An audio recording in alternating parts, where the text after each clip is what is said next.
Hi folks, and welcome to Social Work 502 Week 1. So if you will start on your home page and scroll down, you'll find the course content for this week.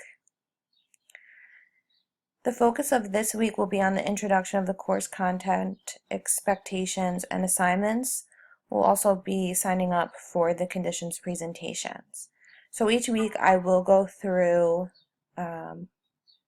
each part of the expectations of the learning resources, discussions, and assignments. And I'll usually will add in some of my own information here and there. Again, if you have any questions about the material for this week or any week, please email me. I am here to be a resource to you, and I want to make sure that everybody's getting the information, or if you need additional resources or are super interested in a certain topic, I'd love to direct you in a way of more information where you can find better resources. So the objectives, readings, and media for this week is mostly to go over the course, understand the power of a diagnostic label and the ethical issues surrounding a diagnosis, and reflect on their role as social work advocates in the mental health system, including within and among agencies and disciplines. A lot of this stuff is what we'll be questioning and doing throughout the whole entire semester. So the readings required for this week are the DSM-5. Just becoming familiar with the layout, the DSM-5 has a lot of information. And it was changed from the DSM-4, so there have been a lot of changes since then. Here's an article to read. If you click here, it will bring you right to the article. Maybe if my computer wants to work, it will, but there you go. So that's a required reading for this week. And the Francis text, chapter 1. Again, these chapters are very short. And then this article by Rosenhan on being sane in sane places. Week 1 media for this week includes the DSM-5 changes, which I've already mentioned. Again, the highlights from the DSM-4 to the DSM-5. I recently took my clinical exam, and I found this to be very helpful in understanding the new diagnostic criteria.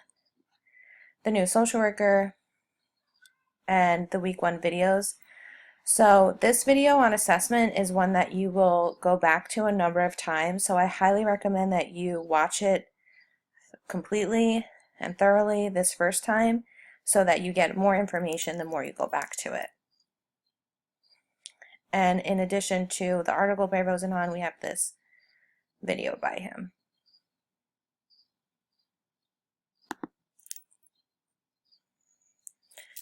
Okay, so for the discussions for this week, the first requirement is introductions.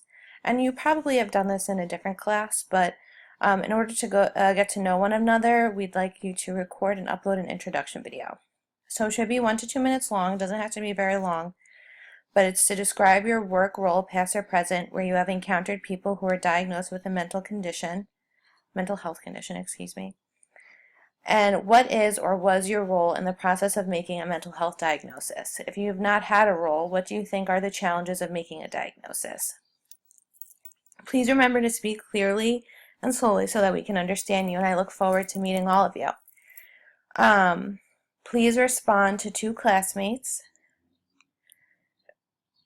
And again, your initial posts are due Thursday, and your follow-up posts are due between Friday and Sunday.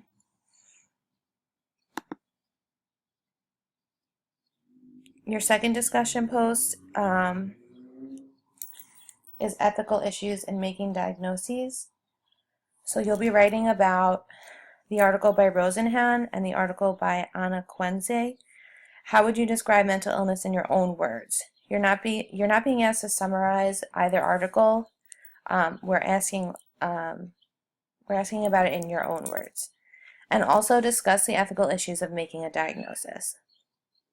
Again, you are to respond with it to at least 2 classmates between Friday and Sunday. The third discussion post for this week is around the assessment process. So you'll first watch Ginny Facknew's video on assessment. The first thing you'll write about is what did you learn from the video and what questions do you have on the video contents? What from the video will you put into practice as a social worker? I encourage you to be clear on your questions, as I do try to answer them wholly and completely.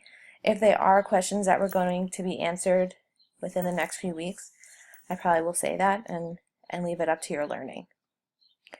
So again, you'll follow up with 2 classmates between Friday and Sunday. So by clicking here, you're going to go to Widener's social work shared case, which is about Anita. And you'll do the post on her. So what are your initial concerns and red flags about the family? If you could ask only 3 questions about the case, what would they be?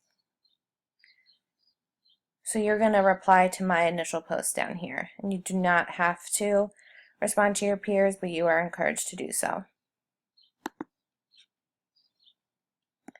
And lastly is the sign-up sheet for the conditions presentations.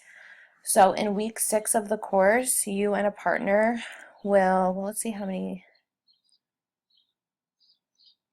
So there should be 8 groups of 2. So you'll pick a topic that you're interested in or would like to learn more about, and you'll present on this with a partner in week 8. I'm sorry, week 6. Getting all thrown off today.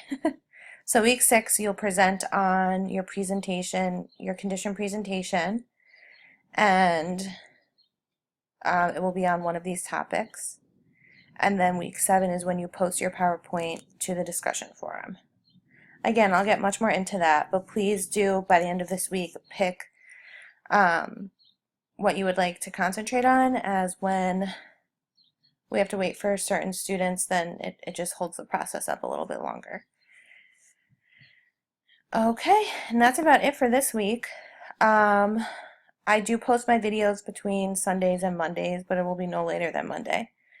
And I try to get my feedback back to you as soon as possible. It's usually done on the weekend, but I try to get it done like Sunday. Well, mostly I try to get it done on Mondays, but you know, life happens. So again, feel free to send me any questions that you may have. I'm happy to answer anything, and I look forward to talking with all of you. Have a good one.